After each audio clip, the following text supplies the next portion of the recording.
గృహహింస చట్టం అనేది మనకు 2005లో వచ్చిందండి. 2005లో గృహహింస చట్టం అనేది, ఇంకొకటి చెప్తాను, మనకు చాలా మిస్కన్సెప్షన్స్ ఏముంటాయంటే కొంతమందికి మేబీ ఇండియాలోనే గృహహింస ఎక్కువేమో, కానీ మీరు స్టాటిస్టిక్స్ చూస్తే వెస్టర్న్ కంట్రీస్లో గృహహింస చాలా ఎక్కువ. మీరు అడ్వాన్స్డ్ కంట్రీస్లో, డెవలప్డ్ కంట్రీస్లో గృహహింస చాలా ఎక్కువ. America the most developed country కదా, వాళ్ళు ఎవ్రీ ఇయర్ వాళ్ళు ఈ ఇయర్ స్టాటిస్టిక్స్ తీశారు. అందులో క్లియర్గా ఏం చెప్తున్నారంటే ఏటికేడు ఈ హింస అనేది పెరిగిపోతుంది అమెరికా లాంటి చోట్లనే. అంటే మనం చాలా అడ్వాన్స్డ్ కంట్రీస్ అనుకుంటూ ఉంటాం. ఇక్కడ మన దగ్గర కూడా 2005లో బేసికలీ ఇది మనకి ఇక్కడ ఎనాక్ట్ అయిందండి ఈ లా. అయితే ప్రపంచంలో ఉన్న చాలా దేశాలు ఈ గృహహింస పరిరక్షణ చట్టం, అంటే మహిళలు, it is not domestic violence act, protection of women from domestic violence.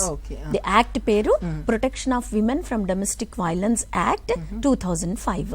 ఎందుకు చేసుకోవాల్సి వచ్చింది అని అంటే మనకు అంతకు ముందున్న ఇండియన్ పీనల్ కోడ్ లో కొన్ని ప్రొవిజన్స్ ఉన్నాయి విమెన్ ని రక్షించడానికి, పెళ్ళైన వాళ్ళని రక్షించడానికి, లేదంటే అసలు పెళ్ళైన మ్యారేజ్ అఫెన్స్ అగైన్స్ మ్యారేజ్ అంటాం, పెళ్ళైన వాళ్ళు ఏదన్నా అట్రాసిటీస్ కి గురవుతే అత్తగారింట్లో వరకట్న బాధితులు, ఇలాంటి వాళ్ళని రక్షించడానికి చట్టాలు ఉన్నాయి. కాకపోతే ఈ చట్టం యొక్క ప్రత్యేకత ఏంటి అంటే అండి, ఓన్లీ మ్యారీడ్ విమెన్ నే రక్షించదు ఇది.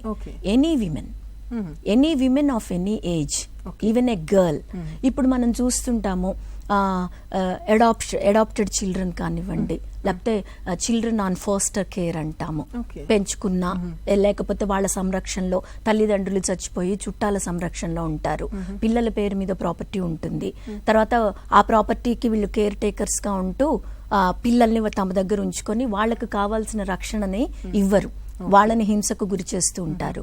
ఈ రకంగా ఏ వయసు ఆడవారైనా, ఎవరు చిన్న పిల్లలైనా సరే, మధ్య వయస్కులైనా సరే, పెద్దవాళ్ళైనా సరే, ఏజ్డ్ విమెన్ అయినా సరే, women of any age are protected under this law.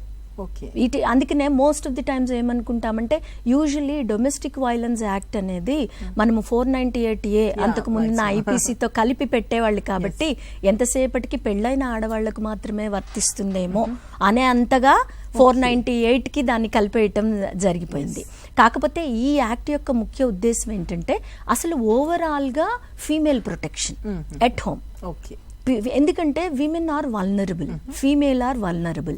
Vulnerability ఎందుకు వల్నరబిలిటీ వస్తుంది అంటే because of the physical physical structure, అంటే they are made like that. అట్లా కాకుండా కొన్నిసార్లు ఏమవుతుంది అని అంటే నాట్ ఓన్లీ దాట్, ఏదో బక్కగున్న వాళ్ళకు బలం ఉండదని కాదు, లావుగున్న వాళ్ళకు బలం ఉంటుందని కాదు, బట్ బేసిక్ గా women are considered to be minority everywhere. అది కాక ఇంట్లో ఉన్నప్పుడు ఏంటంటే మనకు ఇంకొకటి ఏముంది, ఇంట్లో పనులన్నీ ఆడవాళ్ళు చేయాలి, బయట పనులు మగవాళ్ళు చేయాలి. ఇది అఫ్కోర్స్ అన్ని కంట్రీస్లో లేకపోయినా మన దగ్గర ఉన్నా ఇప్పుడు మనం కూడా దానిలోంచి బయటకు వస్తున్నాం అనుకోండి.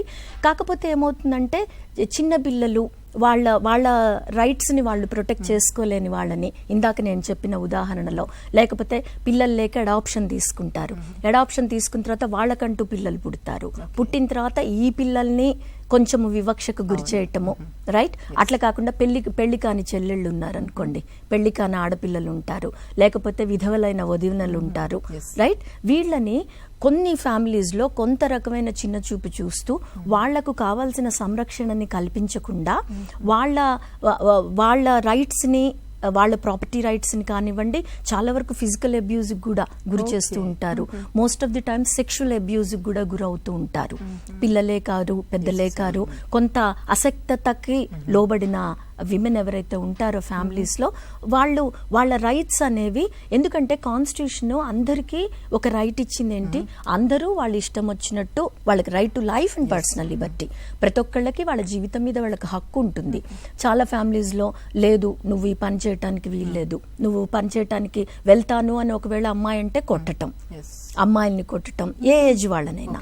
ఇది ఇట్లా ఆడవారిని, ముఖ్యంగా అన్ని వయసుల ఆడవారిని ప్రొటెక్ట్ చేస్తూ వాళ్ళు కూడా ఒక రకంగా రక్షణ కల్పించాల్సిన బాధ్యత రాజ్యాంగం మీద ఉంది, ప్రపంచ దేశాలన్నిటి మీద ఉంది. కాబట్టి చాలా వరకు కంట్రీస్ మనము సిగ్నిటరీస్ ఉన్నాయండి, యునైటెడ్ నేషన్స్ ఆర్గనైజేషన్ యుఎన్ఓలో ఒక ప్రతిపాదించి మన ప్రతి దేశంలో విమెన్ ని ప్రొటెక్ట్ చేయడానికి కొన్ని లాస్ కావాలి.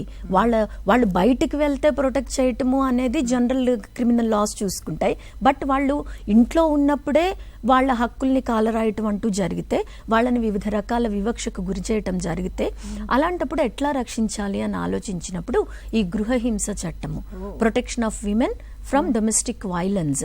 డొమెస్టిక్ అంటే గృహంలో జరిగే హింసని ఆ హింస అనేది పలు రకాలుగా ఉంటుంది. మనం దాని గురించి చర్చిద్దాం. అందుకని ఈ విమెన్ ప్రొటెక్షన్ అవసరం కాబట్టి, ఎందుకంటే అండి ప్రపంచంలో ఉన్న జనాభా మొత్తంలో 50% విమెన్ ఉన్నారు, 50% మేల్ ఉంటారు, 50% విమెన్ ఉంటారు.